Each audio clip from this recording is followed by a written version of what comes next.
మన కొరకు రక్తము కార్చి ఆయన ఆ రక్తము ద్వారా ఆయన నమ్మిన వారందరికీ కూడా పాపమంతా కూడా క్షమించి ప్రతి ఒక్కరిని కూడా రక్షిస్తారు. అందుకే ఆ ప్రభు అయిన యేసు క్రీస్తుని ప్రతి ఒక్కరిని కూడా మీరు అంగీకరిస్తే ఆ యేసు ప్రభుని ఎవరు అంగీకరిస్తారో వారి మీద ఉన్న శిక్ష అంతా కూడా పోతుంది.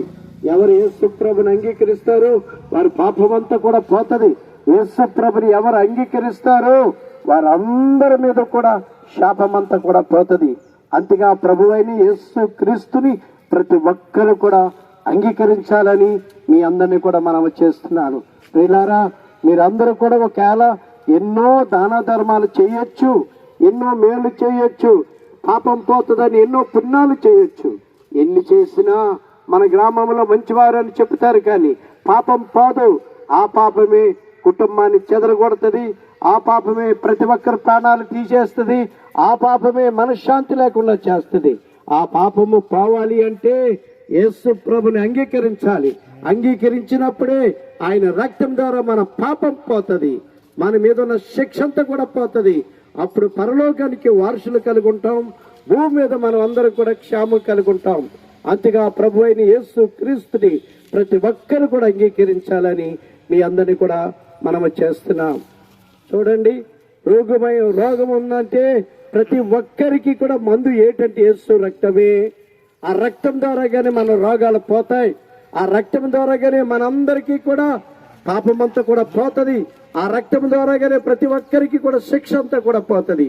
అందుకే యేసు ప్రభుని అంగీకరించాలని మీ అందరినీ కూడా మనవి చేస్తున్నాను. ఆ యేసు ప్రభుని అంగీకరిస్తే మీదే శిక్ష అంతా కూడా తొలగిపోతుంది. యేసు ప్రభుని అంగీకరిస్తే పాపము పోతుంది. యేసు ప్రభుని అంగీకరిస్తే సమాధానము కలుగుతుంది. అందుకే ప్రభు నిన్ను నన్ను కూడా పిలుస్తున్నాడు. సమస్తమైన జనులారా, మీరు నా వద్దకు రండి, మీకు విశ్రాంతి దొరుకుతుందని చెప్తున్నాడు. ఎందుకంటే ఎన్నో సంపాదించుకుంటున్నాం, కానీ మనశ్శాంతి లేదు, సమాధానం లేదు, ఆరోగ్యం లేదు, ఎన్నో స్థితిమతులు అయిపోతున్నాం. సమాధానం కావాలా? ప్రభు అయిన యేసు క్రీస్తుని అంగీకరించండి. నెమ్మది కావాలా? ప్రభు అయిన యేసు క్రీస్తుని అంగీకరించండి. మనందరి రోగాలు పోవాలా? యేసు ప్రభుని అంగీకరించండి.